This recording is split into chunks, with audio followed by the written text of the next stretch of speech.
Kita nomor 7 nih. Ada yang mau bantuin aku baca soalnya nggak? Enggak, teman-teman. Apa diagnosis pada kasus di atas? Seorang laki-laki usia 50 tahun datang ke UGD RS dengan keluhan kelemahan pada lengan dan tungkai kanan sejak 1 jam yang lalu setelah bangun tidur. Keluhan disertai gangguan penglihatan sementara. Pada pemeriksaan fisik didapatkan hemiparesis dekstra.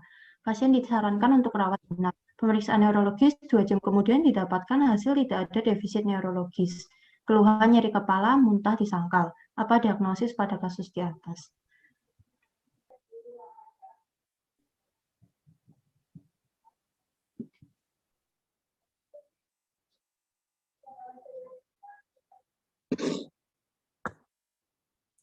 Oke, diagnosisnya apa nih? Diagnosis pada pasien ini rata-rata jawabannya adalah D ya, TIA. Nah, ini untuk definisinya. Memang untuk gangguan vaskular pada pasien itu banyak banget range-nya gitu ya. Ini kita akan bahas nih. Ada yang disebut dengan stroke, ada yang disebut dengan TIA atau transient ischemic attack, ada RIND atau reversible ischemic neurological deficit, dan ada juga progressing stroke. Nah, kalau misal pada pasien ini benar ya jawabannya adalah TIA. Transient gitu ya, artinya sementara, defisit neurologisnya tidak lebih dari 24 jam. Kayak pada pasien ini, baru 2 jam, pas dicek lagi, udah nggak ada kelainan gini gitu ya, itu adalah TIA. Kadang TIA juga selain defisit neurologis, biasanya gitu ya, selain defisit neurologis yang jelas maksudnya, biasanya ada defisit neurologis yang subtle, artinya sulit dinilai gitu ya. Itu yang teman-teman harus peka menganalisis. Dan keluhan yang paling sering adalah kehilangan pandangan sebelah gitu ya. Itu biasanya TIA itu. Terus nanti ke penglihatannya kembali lagi. Itu yang paling sering ya.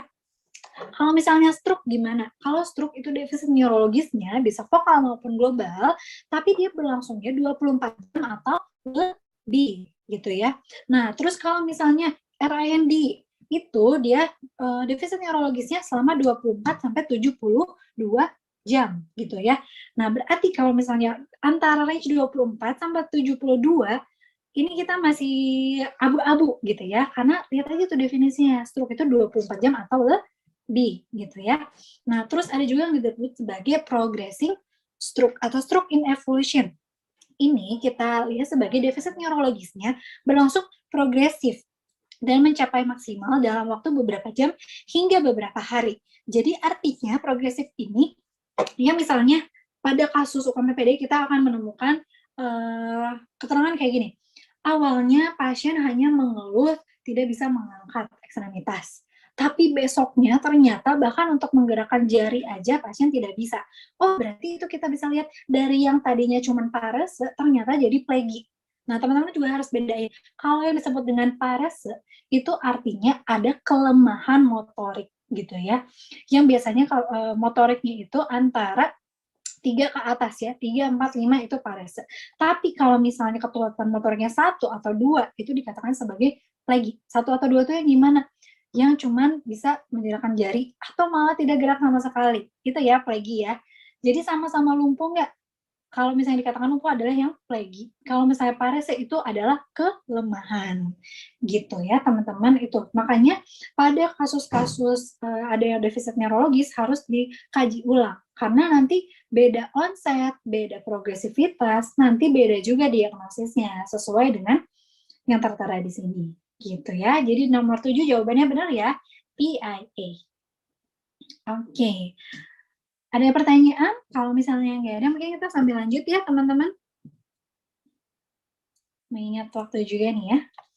Oke, nomor 8. Ada yang mau bantu bacain soal? Tadi VV udah.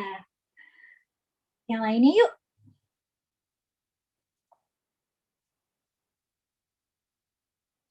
Oke, ya teman-teman yang belum kedapatan. Kayak ngobrol aja gitu sama aku dan teman-teman. Anggaplah kita di sini adalah grup atau kelompok belajar yang sangat besar gitu. Tidak ada yang saling ngejudge atau menghakimi gitu ya. Atau belajar jadi presenter lah gitu, ngebacain soal. Yuk keluarkan suara merdunya. Oke, dan Ais, boleh di-unmute? Oke, Kak. Jadi nomor 8, pemeriksaan fisik apa yang dapat ditemukan? Seorang pria berusia 60 tahun datang dengan keluhan nyeri pinggang kiri, menjalar ke tungkai bawah kiri. Nyeri disertai kesemutan hingga mata kaki sisi dalam dan jari-jari kaki. Nyeri terjadi mendadak saat pasien berkebun. Pada pemeriksaan didapatkan TTV-nya normal. Pemeriksaan neurologis tampak penurunan refleks fisiologis patella sinistra. Refleks fisiologis asiles sinistra normal.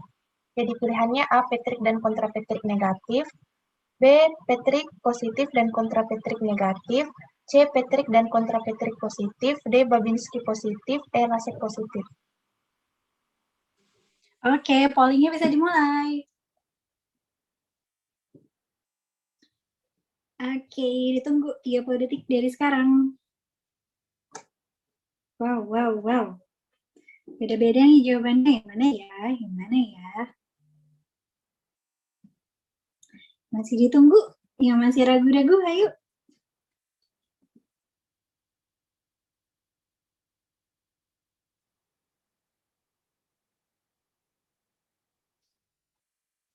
Oke, 3 detik lagi.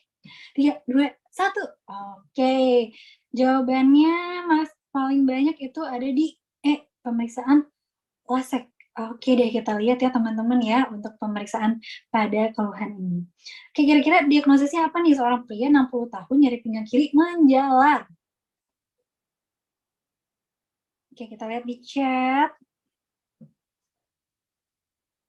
Oke, udah pasti ini ya. Sebenarnya ini dari usia itu penting ya teman-teman ya. Seorang pria berusia 60 tahun. LBP itu sebenarnya banyak jenisnya ya. Kalau misalnya pakai American Pain Society gitu ya, dia membagi LBP ini sebagai ada yang LBP spesifik, non-spesifik, dan other type gitu ya. Nah, untuk pada pasien ini kira-kira yang non-spesifik atau yang spesifik sih? Kalau non-spesifik itu biasanya berasalnya dari muskuloskeletal. Kalau yang spesifik itu biasanya memang kelainan pada sistem neurologis. Nah, kebetulan pada pasien ini nyeri pinggangnya menjalar ke tungkai, disertai dengan kesemutan. Oh, ada sindrom radikuler gitu ya, penjalaran disertai kesemutan gitu ya. Nah, terus untuk sindrom radikuler ini sebenarnya belum tentu semuanya HNP. Terus kenapa aku bilang tadi 60 tahun itu sebuah pernyataan yang penting?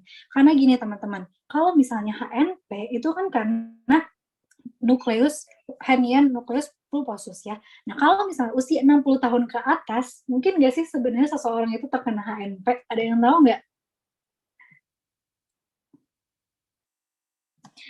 Nah, kalau misalnya pada pasien ini masih bisa kemungkinannya HNP, tapi aku bilang kalau misalnya di atas 60 tahun itu udah harus ditepis. Kenapa? Karena nukleusnya pada diskus intervertebralis itu kan ada nukleus ya yang di tengahnya. Nah, pada usia 60 tahun ke atas, nukleusnya itu udah degeneratif gitu. Jadi kalau misalnya usia 60 tahun ke atas, kalau ada nyeri pinggang teman-teman jangan pikirin HNP dulu. Pikirin yang lain, yang paling sering adalah kanalis stenosis. Terus pada anamnesis itu juga penting. Kalau HNP biasanya keluhannya itu kalau misalnya pasien yang membungkuk itu akan makin nyeri.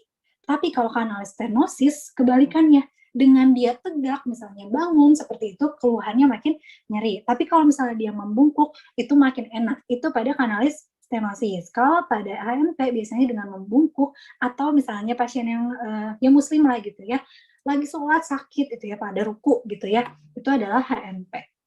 Nah, terus ini kata kunci lainnya adalah penurunan refleks fisiologis patella sinistra. Oh, pada penurunan refleks fisiologis berarti ini lesinya UMN atau LMN sih? Kemungkinan lesinya adalah LMN ya, atau lower motor neuron, di mana terjadi penurunan refleks. Terus refleks fisiologis apa yang menurun? Yaitu pada pasien ini adalah refleks fisiologis patella. Kenapa sih penting? Nah, ini kita bahas ya. Nah, ini. Jadi, teman-teman, refleks fisiologis itu mempunyai lengkung refleks masing-masing, gitu ya.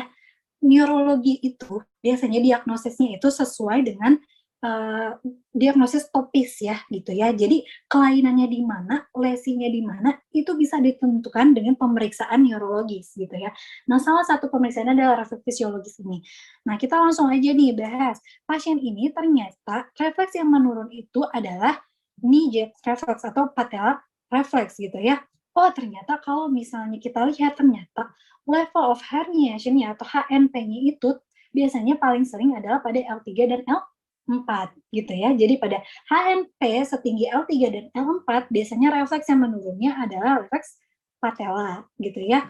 Tapi gimana kalau ternyata refleks Achilles gitu ya yang berkurang? Oh, kayaknya itu lebih bawah lagi, yaitu L5S1 gitu misalnya. Gitu. Jadi itu dia ya, kenapa refleks itu penting banget dalam mendiagnosis kelainan atau level HNP-nya. Selain refleks, kita bisa lihat apa lagi? Dari penjalarannya. Teman-teman nanti baca lagi tentang dermatom ini ya. Nanti teman-teman lihat tuh dermatomnya atau penjalaran dari nyerinya tuh sebagaimana sih, itu juga kita bisa menilai ya level herniasinya. Gitu. Nah, terus yang akan lebih dibahas adalah tentang pemeriksaan fisiknya. Pemeriksaan fisik ini semua, LASIK, Bragard, reverse LASIK, Patrick, ataupun kontra Patrick, itu semuanya itu merupakan tes provokasi ya namanya ya. Satu kelompok pemeriksaan ini namanya tes provokasi. Yang nggak ada di sini ada namanya Valsalva test. Artinya dengan batuk atau misalnya mengejan, pasien ini nyerinya makin bertambah gitu ya. Kadang itu juga ada nih anamnesis, sama ada namanya Nafziger test gitu ya, yang nggak dimasukkan di sini karena jarang dilakukan.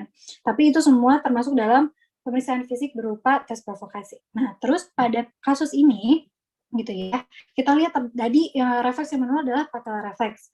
Biasanya itu pada L3, L4 gitu ya. Nah, pada keluhan tersebut gitu ya, biasanya tes yang akan positif itu adalah Patrick dan kontra Patrick gitu ya, karena itu biasanya setinggi SI joint involvement gitu ya, setinggi L3 ataupun L4 gitu. Jadi masing-masing dari pemeriksaan provokasi tes ini gitu ya, dia levelnya itu juga berbeda ya level herniasinya gitu teman-teman. Mungkin ini sih tidak akan bisa dihafal dalam satu waktu gitu ya. Jadi untuk yang slide yang ini, nah slide yang ini bisa teman-teman capture, bisa teman-teman catat gitu ya, nanti dihafalkan gitu ya untuk level herniasinya gitu.